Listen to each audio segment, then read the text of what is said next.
এবার আমরা শাকিল নামে আরেকটি অটো উৎপাদন কারখানা খুঁজে বের করব। টঙ্গীর চেরাগালি বালুর মাঠ শাকিল সাইকেল স্টোর নাম দিয়ে দিনে দুপুরে অটোরিকশা উৎপাদন চলছে কারখানাটিতে।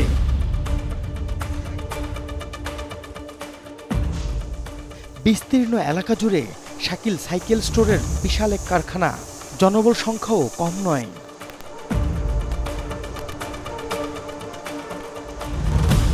বাংলাদেশি এই কারখানায় চাইনিজ নাম দিয়েও উৎপাদন করছে প্রতিষ্ঠানটি।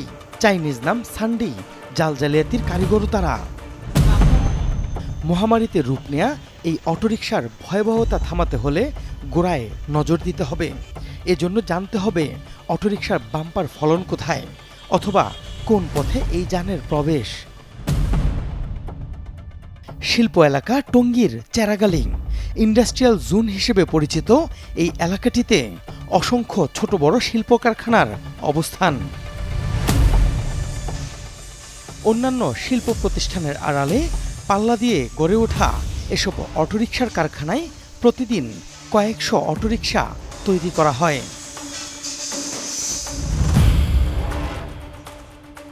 এসব অটোরিকশা বাজারে বিক্রি করতে চেরাগালি বেক্সিমকো রোডে বেশ কয়েকটি শোরুমও খোলা রয়েছে, যেখান থেকে ঢাকা সহ দেশের সব এলাকায় ছড়িয়ে পড়ে। শাকিল ব্যাটারি স্টোর নামের এই শোরুমটি দেখলে অটোরিকশার পাইকারি ও খুচরা বিক্রেতার দোকান মনে হবে। বাস্তবে তাদের রয়েছে অটোরিকশা তৈরির কারখানা। ব্যাটট্যাক্সের লোক আমাদের সাথে কন্টিনিউ আসে, দেখে, তারা এটা যোগাযোগ করে। এখানে তো আমার সব নিজের উৎপাদিত গাড়ি না, চায়না থেকে গাড়িও ইম্পোর্ট আছে। হ্যাঁ, ইম্পোর্টের গাড়ি আছে চায়না থেকে। আমরা তাদের অটোরিকশা তৈরির কারখানাটি খুঁজে বের করব। তার আগে একই রাস্তায় আরেকটি প্রতিষ্ঠান দেখাতে চাই যারা অটোরিকশা উৎপাদন ও বাজারজাত করে। আপনারা কি যে একটা অটোরিকশা বিক্রি করলেন ওটার উপর ট্যাক্স দিয়ে ভ্যাট দিচ্ছেন? জি।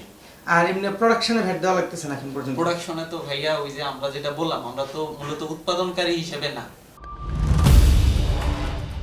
প্রতিষ্ঠানটির পক্ষ থেকে কেউ ক্যামেরায় কথা বলতে রাজি হননি, তবে নিজেদেরকে বাণিজ্যিক প্রতিষ্ঠান দাবি করতে ভুল করেননি।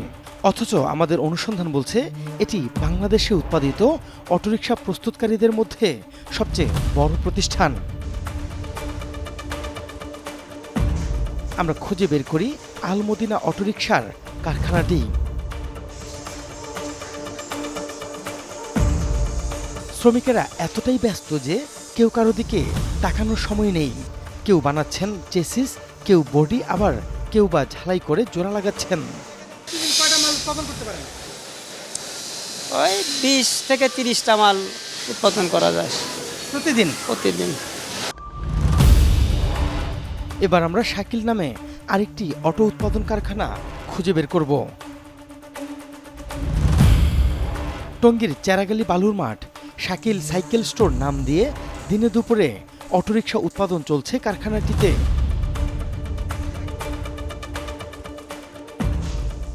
বিস্তীর্ণ এলাকা জুড়ে শাকিল সাইকেল স্টোরের বিশাল এক কারখানা, জনবল সংখ্যাও কম নয়।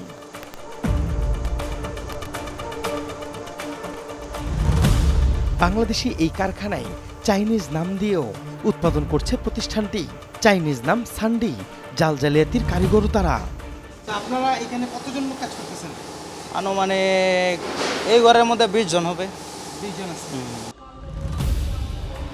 বিদেশি কোম্পানির নাম, উন্নত রং এবং চকচকে অটোরিকশা দেখে হুমড়ি খেয়ে কিনছেন অনেকেই, কিন্তু কিনে ক্রেতারা হচ্ছেন প্রতারিত। গাড়ি চকচকা পাতলা সিট দিয়ে টিন দিয়া করে, কিন্তু গাড়ি আপনি অনেক সময় দেখা গেছে কি শোরুম থেকে গাড়ি নিয়ে গেছেন, রাস্তায় গেছেন, আপনার বলে মাঠঘাট খুলে পড়ে গেছে। মোহাম্মদ ইসাক মিয়া, গ্রামের বাড়ি ফেনী। গত 1 বছরের বেশি সময় ধরে অটোরিকশা উৎপাদন ও বিক্রির ব্যবসা করছেন টঙ্গীতে। তো আমি অনেক জায়গায় গেছিলাম ট্রেড লাইসেন্সের ব্যাপারে আলাপ করার জন্য, বলে যে অটোর নাকি অনুমোদন নাই। তাহলে ট্রেড লাইসেন্স করতে গেলে ঘুষ দিয়ে করতে হবে। অটোরিকশার উৎপাদন ও বিক্রি মূলত বৈধ নয়, যে কারণে ট্রেড লাইসেন্স দেওয়াও অপরাধ।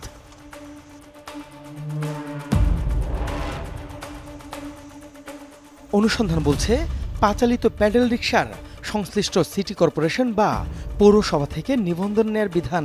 বিপরীতে বিআরটি এর ইঞ্জিন চালিত যানের তালিকায় নেই অটোরিকশা। তবে পৌরসভা, সিটি কর্পোরেশন এবং ইউনিয়ন পরিষদের অসাধু কর্মকর্তারা অনৈতিক সুবিধা নিয়ে ভিন্ন নামে ভিন্ন ক্যাটাগরিতে লাইসেন্স দেয় অটোরিকশা উৎপাদনকারীকে।